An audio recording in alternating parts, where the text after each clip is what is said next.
ഗാസയിലെ സ്ഥിതിഗതികൾ വീണ്ടും ചർച്ചയാകുന്ന സമയത്താണ് ഒരു പ്രധാന തീരുമാനം അമേരിക്ക എടുത്തിരിക്കുന്നത്. ഗാസയിലെ വെടിനിർത്തൽ നിരീക്ഷിക്കുന്നതിലും മനുഷ്യാവകാശ സഹായം എത്തിക്കുന്നതിലും പരാജയപ്പെട്ടു എന്ന വിമർശനങ്ങൾക്ക് പിന്നാലെ അമേരിക്ക പ്രവർത്തിച്ചിരുന്ന ഒരു പ്രധാന സൈനിക കേന്ദ്രം അടയ്ക്കാൻ തീരുമാനിച്ചു. ഇത് സിവിൽ മിലിറ്ററി കോർഡിനേഷൻ സെന്റർ എന്ന പേരിലാണ് അറിയപ്പെട്ടത്. ഇസ്രായേലിന് സമീപം പ്രവർത്തിച്ചിരുന്ന ഈ കേന്ദ്രം ഇനി നിലനിൽക്കില്ല. ഈ തീരുമാനത്തെക്കുറിച്ച് ആദ്യം റിപ്പോർട്ട് ചെയ്തത് റോയിട്ടേഴ്സ് ആണ്. ഈ വാർത്ത പുറത്തു വന്നതോടെ ഗാസയിലെ സമാധാന ശ്രമങ്ങൾ വീണ്ടും ചർച്ചാ വിഷയമായി. പലരും ചോദിക്കുന്ന പ്രധാന ചോദ്യം ഇതാണ്: ഇതോടെ അവിടുത്തെ സ്ഥിതി മെച്ചപ്പെടുമോ അതോ കൂടുതൽ സങ്കീർണമായിരിക്കുമോ? ഗാസയിൽ ഒക്ടോബറിൽ ഒരു വെടിനിർത്തൽ കരാർ പ്രഖ്യാപിച്ചിരുന്നു. എന്നാൽ അത് നീണ്ടു നിൽക്കാൻ കഴിഞ്ഞില്ല. ഹമാസ് ആയുധം വിടാൻ തയ്യാറല്ല എന്നും ഇസ്രായേൽ ആക്രമണം തുടരുകയാണെന്നും റിപ്പോർട്ടുകൾ പറയുന്നു. ഇതോടെ സമാധാന ശ്രമങ്ങൾ പലതും വഴിമുട്ടി. ഈ സാഹചര്യത്തിൽ ഡൊണാൾഡ് ട്രംപ് മുന്നോട്ട് വെച്ച ഗാസ പദ്ധതിയും പ്രതിസന്ധിയിലായി. ഗാസയിൽ സമാധാനം കൊണ്ടുവരാൻ അദ്ദേഹം എടുത്ത ശ്രമങ്ങൾ പ്രതീക്ഷിച്ചതുപോലെ വിജയിച്ചില്ല. ഇതോടെ അമേരിക്കയുടെ നിലപാട് വീണ്ടും വിലയിരുത്തേണ്ട സാഹചര്യമുണ്ടായി. ഇപ്പോൾ അടയ്ക്കുന്ന CMCC കേന്ദ്രം ഗാസയിലെ വെടിനിർത്തൽ നിരീക്ഷിക്കാനും സഹായ പ്രവർത്തനങ്ങൾ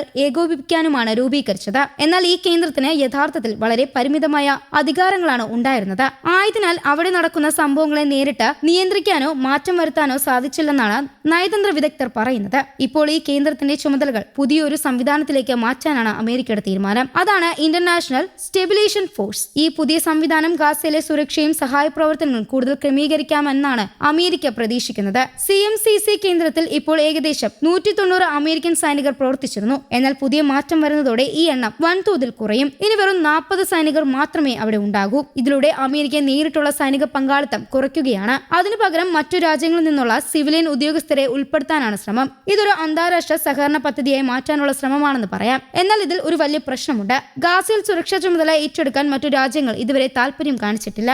മറ്റു രാജ്യങ്ങൾ സൈന്യത്തെയോ സഹായ സംഘടനകളെയോ അയക്കാൻ തയ്യാറാകാത്ത പക്ഷം ഈ പദ്ധതി മുന്നോട്ടു പോകാൻ ബുദ്ധിമുട്ടുണ്ടാക്കും. അമേരിക്ക നേരത്തെ തന്നെ ഒരു കാര്യം വ്യക്തമാക്കിയിരുന്നു: ഗാസയിലേക്ക് സ്വന്തം സൈന്യം നേരിട്ട് അയക്കില്ലെന്നാണ് അവരുടെ നിലപാട്. അതായത് അവിടെയുള്ള പ്രശ്നങ്ങൾ പരിഹരിക്കാൻ അമേരിക്ക മറ്റു വഴികൾ തേടുകയാണ്. എന്നാൽ അതിന് ഫലമുണ്ടാകുമോ എന്നത് സംശയകരമാണ്. ഗാസയിലെ സാധാരണ ജനങ്ങൾക്കാണ് ഈ സാഹചര്യം ഏറ്റവും കൂടുതൽ ബാധിക്കുന്നത്. സഹായ സമയത്ത് എത്തുന്നില്ല, സുരക്ഷ ഉറപ്പില്ല, ഭാവി അനിശ്ചിതത്വമാണ്. ഇവയൊക്കെയാണ് അവർ നേരിടുന്ന പ്രധാന പ്രശ്നങ്ങൾ. CMCC പോലുള്ള കേന്ദ്രങ്ങൾ ഈ പ്രശ്നങ്ങൾ കുറയ്ക്കാനാണ് ഉദ്ദേശിക്കുന്നത്.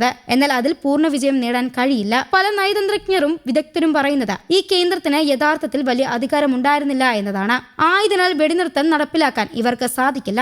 സഹായ വിതരണത്തിലും വലിയ മാറ്റമുണ്ടാക്കാൻ കഴിയില്ല. ഇപ്പോൾ പുതിയ സംവിധാനത്തിലേക്ക് ചുമതല മാറ്റുന്നത് യഥാർത്ഥത്തിൽ എന്ത് മാറ്റം ഉണ്ടാകുമെന്നത് വ്യക്തമല്ല. ചിലർ ഇത് വെറും പേരുമാറ്റം മാത്രമാണെന്ന് വിമർശിക്കുന്നു. ചിലർ ഇതിലൂടെ അന്താരാഷ്ട്ര സഹകരണം വർദ്ധിപ്പിക്കുന്നുവെന്ന പ്രതീക്ഷയും പ്രകടിപ്പിക്കുന്നു. ഇതിന്റെ പശ്ചാത്തലത്തിൽ അമേരിക്കയുടെയും മറ്റു നീക്കങ്ങളും ശ്രദ്ധേയമാണ്. യൂറോപ്യൻ യൂണിയനുമായി ബന്ധപ്പെട്ട വ്യാപാര വിഷയങ്ങളിലും പ്രസിഡന്റ് ട്രംപ് വീണ്ടും കടുത്ത നിലപാട് സ്വീകരിച്ചിരിക്കുകയാണ്. കാറുകൾക്കും ട്രക്കുകൾക്കും 25% വരെ തീരുവ ഏർപ്പെടുത്താമെന്ന ഭീഷണിയും ഉയർത്തിയിട്ടുണ്ട്. ഇതിലൂടെ അന്താരാഷ്ട്ര ബന്ധങ്ങളിൽ കൂടുതൽ സമ്മർദ്ദം ഉണ്ടാക്കാനിടയുണ്ട്. ഗാസയിലെ സ്ഥിതിഗതികൾ ഇതിനോടകം തന്നെ സങ്കീർണമാണ്. അതിൽ ഇത്തരം രാഷ്ട്രീയവും സാമ്പത്തികവുമായ നീക്കങ്ങൾ കൂടി ചേർന്നാൽ പ്രശ്നങ്ങൾ കൂടുതൽ വഷളാകാം. ആയതിനാൽ ലോകരാജ്യങ്ങൾ ഇതിനെ വളരെ ശ്രദ്ധയോടെ നിരീക്ഷിക്കുകയാണ്. ഇതൊരു ദീർഘകാല പ്രശ്നമാണ്. ആയതിനാൽ അതിന് സ്ഥിരമായ പരിഹാരം കണ്ടെത്താൻ രാജ്യങ്ങൾ തമ്മിലുള്ള സഹകരണം അത്യാവശ്യമാണ്. വെടിനിർത്തൽ കരാറുകൾ മാത്രം മതിയാവില്ല, അവ നടപ്പിലാക്കാനുള്ള ശക്തമായ സംവിധാനവും വേണം. ഇപ്പോഴത്തെ തീരുമാനം ആ ദിശയിൽ ഒരു പുതിയ ശ്രമമായി കാണാം. പക്ഷെ അതിന്റെ ഫലം എന്തായിരിക്കുമെന്ന് ഇപ്പോഴും വ്യക്തമല്ല. ലോകം മുഴുവൻ ശ്രദ്ധയോടെ ഈ മാറ്റങ്ങളെ നോക്കിക്കൊണ്ടിരിക്കുകയാണ്. ഗാസയിലെ ജനങ്ങൾക്ക് സമാധാനവും സുരക്ഷയും ലഭിക്കണം.